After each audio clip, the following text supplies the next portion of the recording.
In this video, we're going to look at setting up DynamoDB as a backing data store for a .NET 6 Web API deployed in AWS. Hey everyone, Wes here with Productive Dev. I hope you're doing well. In this video, we're going to look at extending an existing .NET 6 Web API that we've hosted using serverless infrastructure in AWS, a combination of AWS Lambda and API Gateway, all of which we've deployed using AWS CloudFormation. And now we're going to extend that infrastructure by adding a DynamoDB instance that we'll use as a backing data store for the API that we've already built. So as a result, we're going to be extending a CloudFormation template and then applying our new stack to CloudFormation, which is going to provision our new DynamoDB instance with the various configuration that we would like to set up in our CloudFormation template. And then we can actually start using that as a data store for our .NET 6 Web API. In a previous video, we built this API using some test data. We really just mocked it out in code so that we could have a working API and sort of practice deploying with CloudFormation from within Rider using the AWS Toolkit. Now we're going to take a look at updating that YAML file that we used as a CloudFormation template with our new DynamoDB resource, and we're going to configure it as we need to serve as a backing store for actual data that we can read and write from using our API. In a future video, we're actually going to wire up real temperature sensors, which will serve as clients for the API to post temperature data from different geographic locations. Remember to subscribe to the channel if you're interested in more content about hands-on software development, cloud infrastructure, DevOps, and machine learning. So with that, let's dive into some code and look at how we can update our CloudFormation template to deploy a new DynamoDB store and interact with it using .NET. Okay, so let's jump in here and take a look at how we might deploy a DynamoDB table to serve as a backing store for a simple .NET 6 Web API that we've deployed using AWS Lambda, and all of which we're actually provisioning and managing using AWS CloudFormation.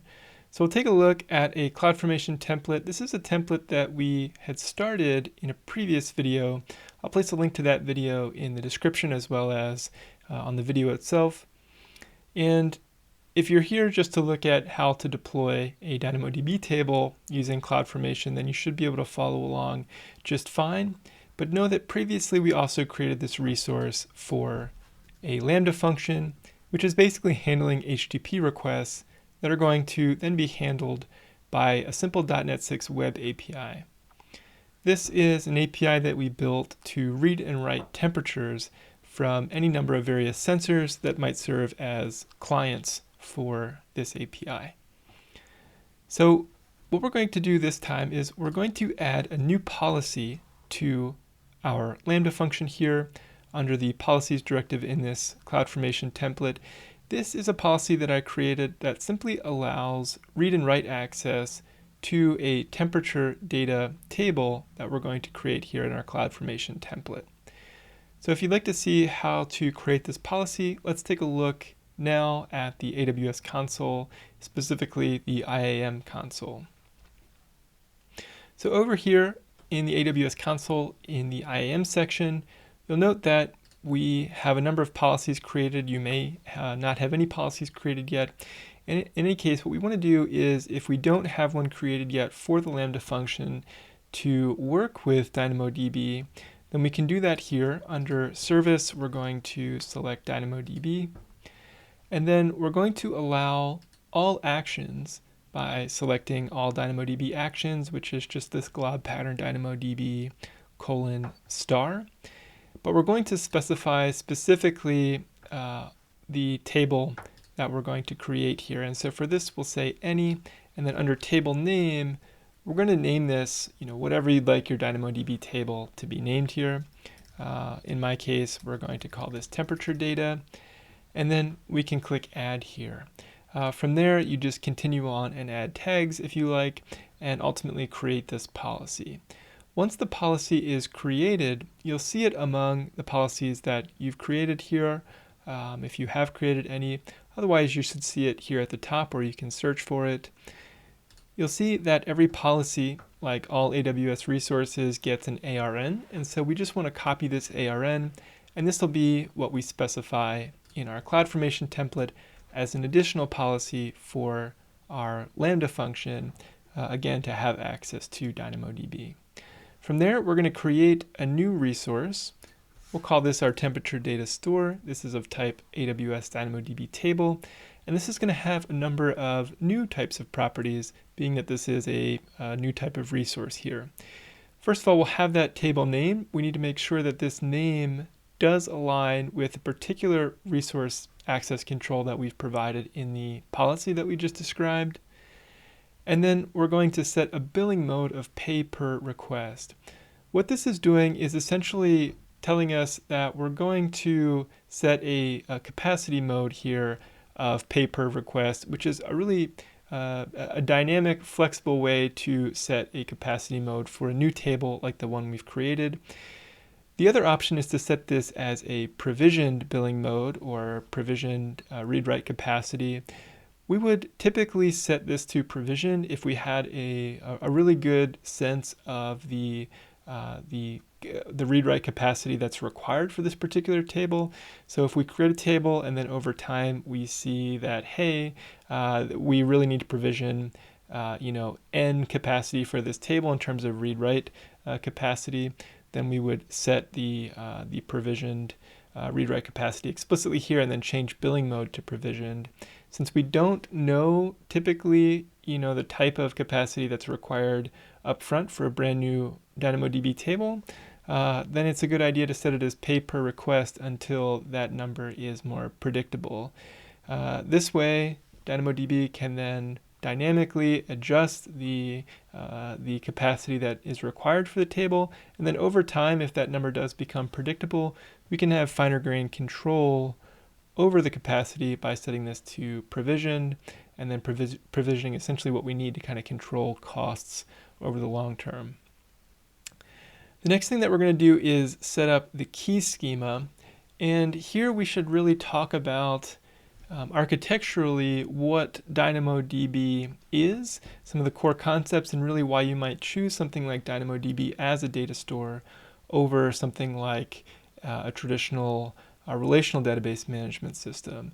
So fundamentally, relational database management systems and document stores, which are a type of NoSQL database, represented in this case by DynamoDB, are really fundamentally different types of data stores, and they each have trade-offs depending on our particular use case. So whereas relational database management systems, so think SQL, so things like Postgres, MariaDB, or MySQL, Microsoft SQL Server, these relational database systems give us a lot of structure, of course. They are relational systems. We relate data in a relational manner. We have schemas, which are very strict interfaces for the types of data that we're working with. And those schemas can't be violated on a per relation basis. So any table of records or rows in a SQL table, they will all have the same columns, and the data in those columns will all need to satisfy a particular type. We'll have things like primary keys and foreign keys, to which we can use to efficiently join data. And SQL gives us this really robust, powerful way to query and really to write ad hoc queries against structured data. So we can do very complex joins, and we can group and aggregate data in many different ways quite efficiently up to a certain amount of data. Now, traditionally, relational database management systems have the trade-off of really not being able to scale well to massive amounts of data. We see performance degrade really as a trade-off to the fact that we have certain guarantees about the structure and the consistency of that data stored in a relational manner. Now, on the other hand, we have document storage and there are other types of NoSQL databases, DynamoDB being a distributed document store. what we get is a different set of trade-offs. So whereas we don't have the structural guarantees and the same type of consistency guarantees that we have with something like a relational system, with DynamoDB we get more flexibility in terms of schema, and in fact we get better performance characteristics when we're talking about very large amounts of data. So typically we think of these non-relational document storage distributed databases as really being able to handle massive amounts of scaling, and often the use cases are great for things like log storage, where we're just writing copious amounts of data from logs, often which is ephemeral data that we may really only be concerned with for short periods of time. They don't really necessarily represent transactional data, and in general they might have some unbounded scale that we expect to need to provision for. And so those are the types of trade-offs we might consider here. Now all of this also has implications for the way that the data itself is stored and accessed. When we're talking about something like DynamoDB here, and with DynamoDB specifically, we should really be thinking about three fundamental concepts. So in DynamoDB we have tables, we have items, and we have attributes. So you can think of tables as conceptually similar to SQL tables. They're just collections of sort of atomic records of data that we might want to store. We have items which represent those records. And then we have attributes which represent, you can think of them as sort of properties on any given item. And those attributes, they can be different on a record basis or an item basis in the same table. So this is, if you're familiar with other document stores like MongoDB, for instance, or even many other key value stores or document stores, you know that we sort of have this dynamic, flexible, document-based schema or schemaless type of data store with these document storage solutions like DynamoDB. However, we do need to still define primary keys on any given table that we create in DynamoDB. So we can kind of think of this as a really fancy key value lookup where given a particular primary key, DynamoDB is able to very efficiently find that the value corresponding to that key in the underlying storage so that it can provide it to us. What we don't get are ways to do complex relational type queries like we might have in SQL. So when we're querying in DynamoDB, we really need to keep in mind the structure of the table that we're making such that it actually satisfies the types of queries that we anticipate needing to make. And in my experience, it's often the case that if we need to query data in fundamentally different ways, we often need to duplicate it and create multiple versions of the way that that data is stored structurally in multiple tables or multiple document databases, as opposed to SQL, where we have more flexibility with sort of ad hoc queries about the way that we might want to query data. So in Dynamo, primary keys can take one of two forms. They are going to consist either of solely a partition key, or they're going to consist of a compound primary key, which is a partition key along with a sort key. So the partition key is used by the hash function internal to DynamoDB to locate that particular data on underlying storage on disk somewhere. And the sort key, in the case of a compound key, if we have a partition key along with the sort key, defines how that data is actually sorted and stored on disk. This enables us to write queries that involve this combination of partition key and sort key in creative ways to write more complex queries. This is all just something we need to keep in mind when we're considering the particular use case and how we're going to query our data in our software. So here what I've defined is a key schema that has two attribute names, device ID and timestamp.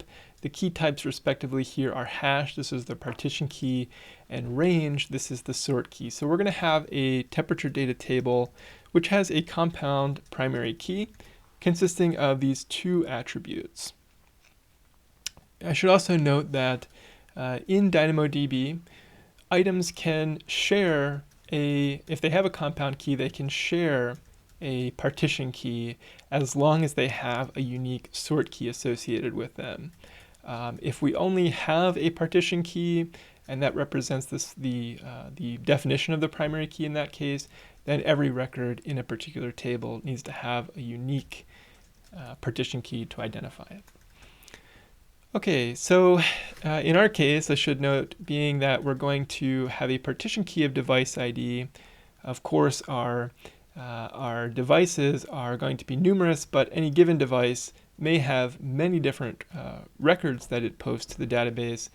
In that case, we need to have a timestamp here in the compound key to make sure that this combination of device ID and timestamp is unique on a per item basis. So under attribute definitions here, we're going to, again, define our device ID and our timestamp. We're going to give them types here. You'll see a few different types in DynamoDB.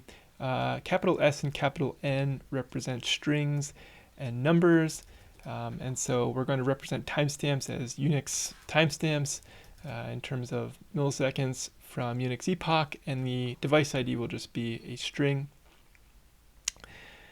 And then if I have a provisioned throughput section here, so if we didn't use BillingMode pay per request and instead we set this to provisioned, I'm just showing here how we could define both the read and write capacity units.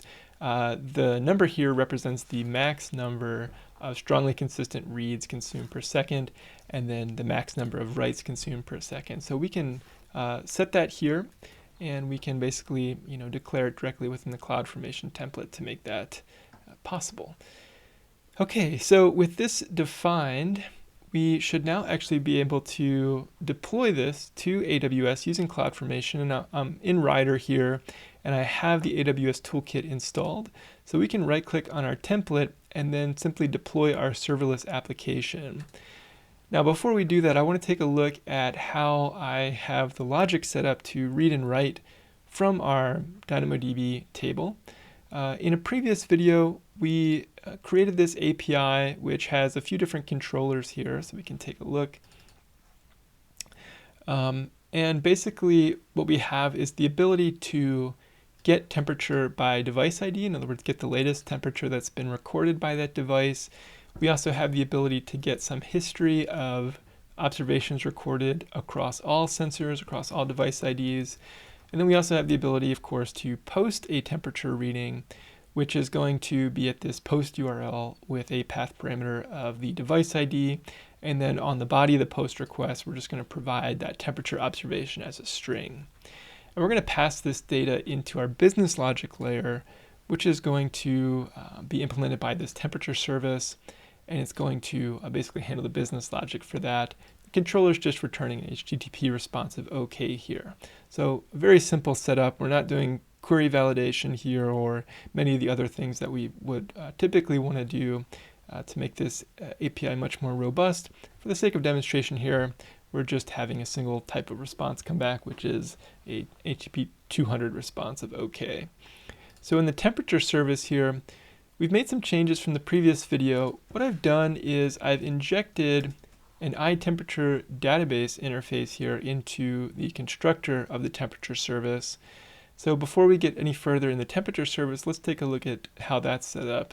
So under data access, DynamoDB, I've created a temperature database class. So it conforms to this interface iTemperature database, and it's going to be able to add an observation, taking a device ID and temperature observation. It's going to be able to scan the latest from the table using a number of observations we want to scan through, and then it's also going to be able to get the latest temperature by a particular device ID. So we have a very simple implementation of that. What we need to do to actually use some of the types that we have here, including this Amazon DynamoDB interface that's injected, and some of these static classes that we have here to do things like load a particular table, is we need to make sure that we have the right NuGet packages installed. So by managing NuGet packages here, you can see that what I have installed includes, first of all, the Lambda SDK from Amazon that we installed previously, but now also the DynamoDB v2 and the extensions .NET Core .setup. NuGet package, which enables us to use dependency injection in our startup file that we'll take a look at here shortly. With those installed, we have a way to define a table as a backing field on this class, and then we can implement these methods. And we'll just take a look here at, again, some kind of slightly naive implementations of this just to kind of get the basic business logic down. When we want to add an observation here, what I'm going to do is get the time, the universal time here, UTC time, as a date time offset, and then I'm going to do to Unix time milliseconds here. And then we're going to basically, from that, create a new temperature log. This temperature log has a constructor that takes the device ID, temperature, and timestamp, and essentially sets those backing fields. In this case, actually sets properties. Those properties have JSON property name attributes, which are going to define the way that the JSON string looks when we serialize this to JSON, which is how we're going to post it to Dynamo. So we can see that here, quite straightforward.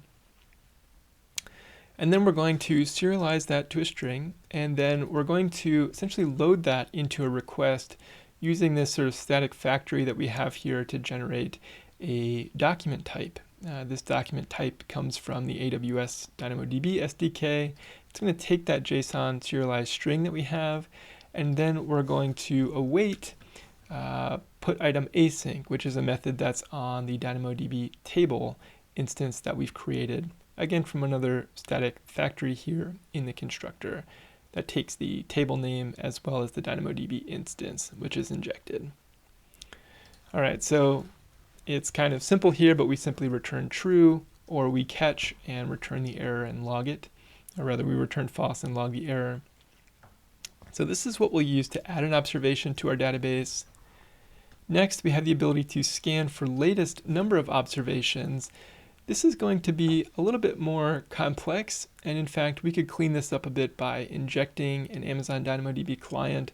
For the sake of example, I'm newing up an instance here, and when we're scanning through a table, the first thing that we should keep in mind is that really the only ways to query a DynamoDB table include querying by primary key, which again could be a compound primary key, or by doing a table scan, which could be from a performance perspective quite expensive, and also from a monetary perspective potentially quite expensive if we're doing a lot of table scans all the time. So while it is a way to query and the way to query for particular collections of data from a document store, it's something that we really want to keep in mind and in general try to avoid if we can. And really this goes back to designing our tables in such a way to handle the particular types of queries that we want to write. Now there are very clever ways to write queries that use like a prefix, like a like search, for that take into account this compound primary key. So if we construct our if we construct the data in our sort key in such a way to really enable us to write clever queries for collections of data, that's a possibility. It's just something that we should keep in mind. That type of complex query structure is a bit out of scope for this video, but if you're interested in a more deep dive into DynamoDB querying and the construction of tables to optimize for query efficiency, we could definitely make a video about that. Let me know in the comments if you're interested. In any case, what we're going to do is construct this do-while loop, and this is a sort of pattern that you'll see in the AWS docs for querying DynamoDB. Basically, while the last key evaluated is not equal to null and the last key evaluated count is not equal to 0, we're going to loop through DynamoDB and scan our table using a scan request object. This includes our table name, the limit to the number of observations we actually want to observe, as well as the exclusive start key, which is set to last key evaluated here. This starts out as a dictionary of string attribute value, key value pairs in this dictionary, and is initialized as null. But what we do is we call scan async, and we await that with the request that we've constructed. This is going to return us back this scan response object, which has items on it, and those items are of type dictionary, which contains string keys and attribute values. we can loop over those items, each of which are a dictionary, and we can pull off the values that we have defined on this table. So it's going to return us a dictionary that the keys are strings that correspond to the attribute names that we have on our DynamoDB table. From that, what we get is actually a type here of attribute value, which has extensions on it, including like S and N and various other types here, depending on the particular type that we have for this record. We know our observation IDs are strings, and our timestamps are represented as seconds or milliseconds from Unix epoch as numbers. Device IDs are strings, and the temperature observations are numbers. We're going to parse out the numbers, so this is going to come back concretely here as a C# string, but the string could then be parsed depending on the type, and our timestamps can be parsed as long values, long types, and then our temperatures can be parsed as doubles. We're going to go ahead and just write a log here to a debug log, and then we're going to create a temperature log instance using the temperature log constructor that we saw earlier, which takes the device ID, timestamp, and temperature. From there, we're simply going to add to this results collection that we have initialized here as an empty list, and essentially complete that loop until the scan is complete. This last key evaluated will get set to the response last evaluated key, and once that is null, or there are no more keys to evaluate, the loop will break and we will return this list of results that we are aggregating here. Then for getting the latest temperature by device ID, we have yet another way to query from .NET.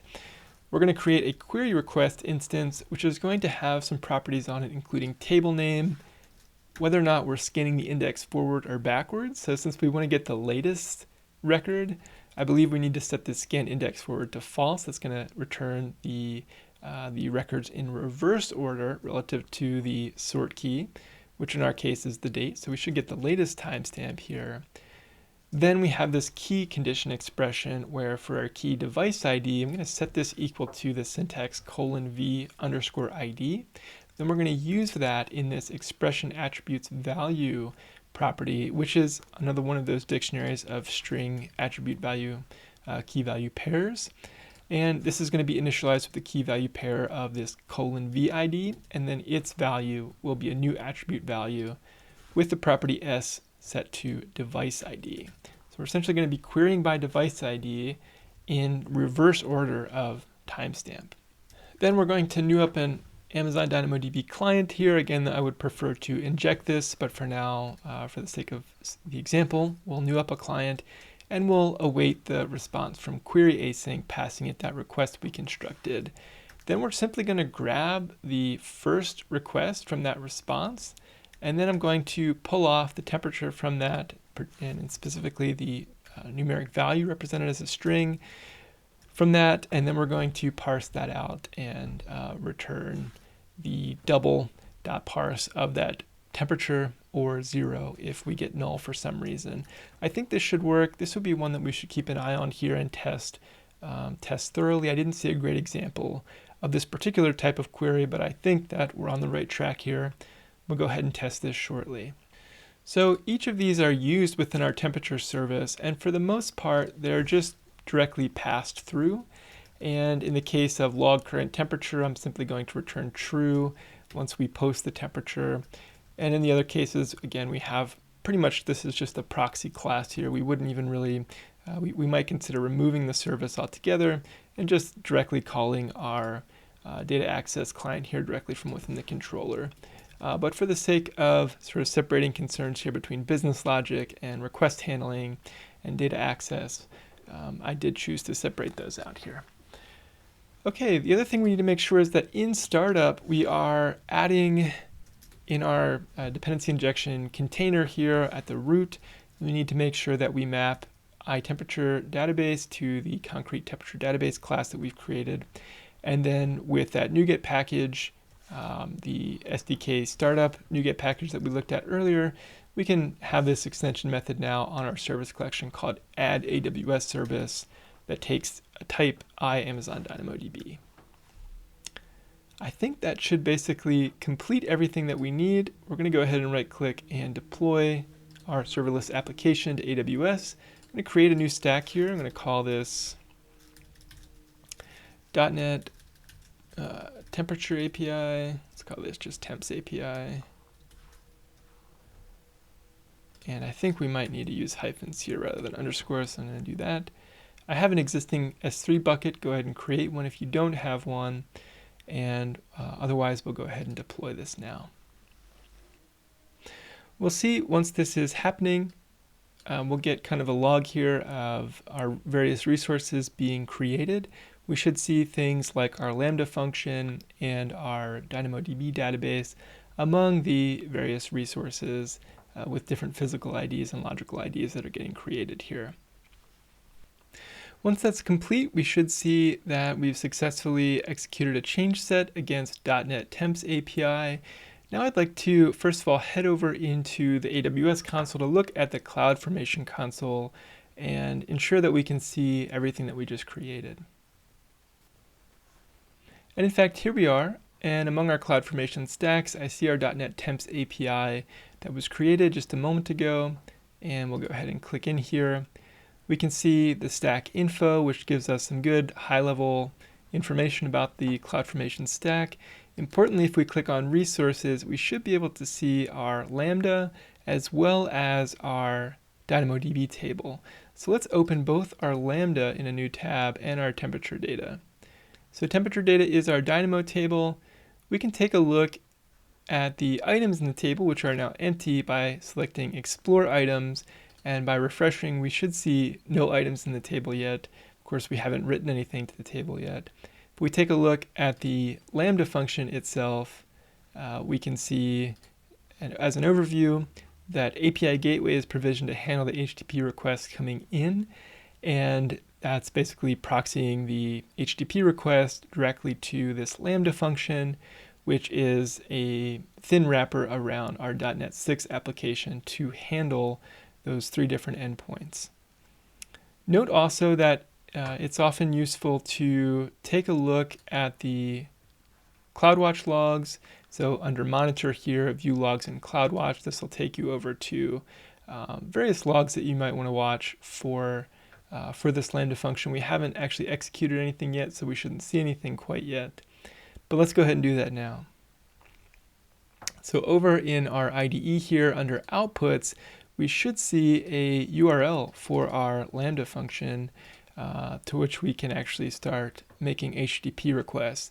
Now I created a new stack here from the previous video, so this URL has in fact changed. If you were updating an existing stack and following along, simply extending the previous video to add the DynamoDB table, then it's likely that your URL here is actually still the same. In any case, we can see it among the outputs here. And what I'm going to do is I'm going to call our getLatestTemperatureHistory. I'm going to go ahead and, this is an old response here with an old URL. So we're going to put in the new URL here and ensure that I have that correct. And according to the way that we structured our controller, this should be accessible at a path, which is the URL as the output, and then /API/temperature, and then some number to get temperature history here. So we'll go ahead and query this. And we can see that, in fact, we get an empty array back here, which is correct because we don't yet have any data. I'm going to go ahead and grab the URL here and use this to update our post request. And I'm going to go ahead and paste that in here. So /API/temperature. Let's imagine we have a device ID of 23, and on the body we just have the raw string 80.3. So we'll send this as a post request, and we get a 200 response back, so that's looking good. Let's post a few more temperatures here. We'll say 80.4, and maybe just a few other temperatures here. And then we'll have another device ID, let's say device ID 12. And we'll post some other temperatures here.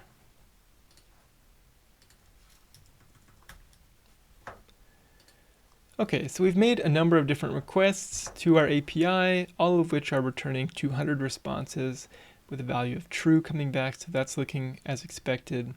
If we're to again query latest temperature history, let's go ahead and get the last 10 records. We should expect to see some here. And in fact, we're getting a 500 response. So I think what we should do is try and determine why exactly we're getting a 500 response here. We might be able to do that by looking at our CloudWatch logs. So let's go take a look now at that.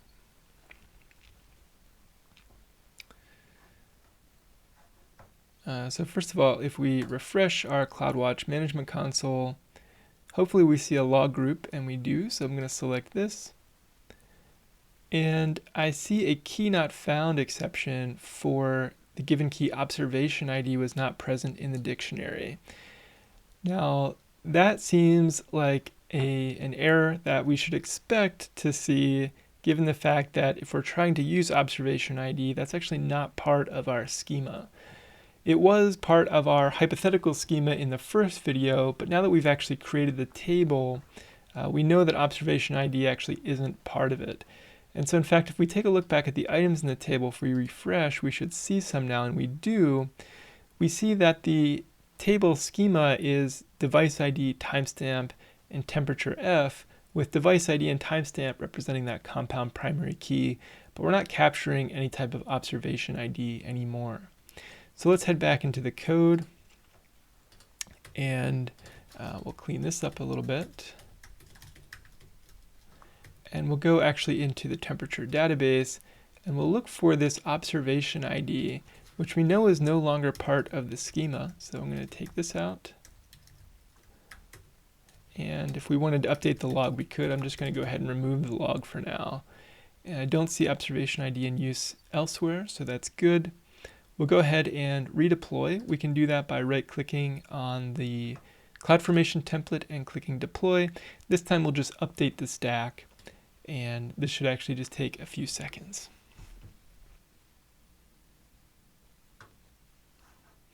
Okay, so once that's complete, we'll head back into our Postman environment, and I'm going to now send the request again. And this time we get a 200 response, and in fact we see our data coming back, so that's looking pretty good. Now let's take a look at making a GET request to our getting latest temperature from device endpoint, which should have a new URL here as well. So we'll go ahead and dump this in.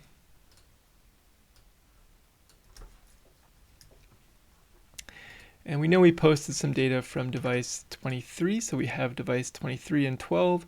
Let's go ahead and query using device 23 and see if we have any errors. In fact, it doesn't look like we have any errors, and it's looking good. We're actually getting back the value 81.42. Let's kind of spot check that and see if that looks correct. We can come back here. We can see 81.42 was made at the latest timestamp for device 23, and so I believe that's looking pretty good. In fact, we can kind of do a little bit of a test here if we're to say post from device 23, and we're going to post some new temperature. Let's do 77.7.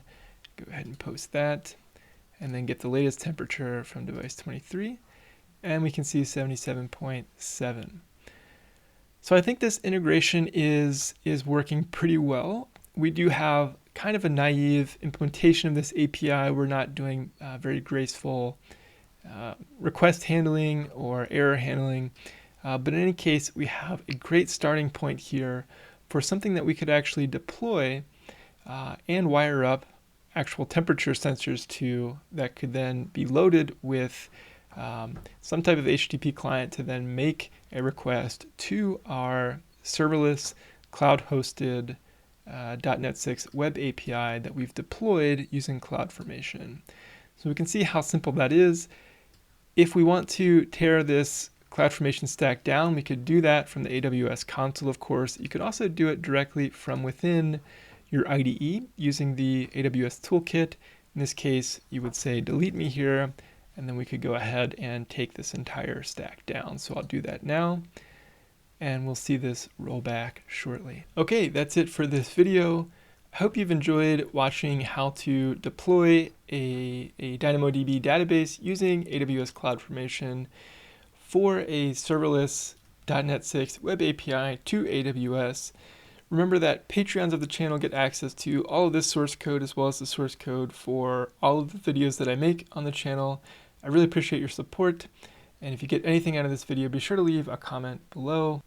In the next video, we're actually going to look at how to wire up actual physical sensors using Raspberry Pis or other mobile devices to make HTTP requests with real temperature data and see it aggregated in real time in DynamoDB that we could then use to query from a dashboard. So we'll look at all of that in a future video.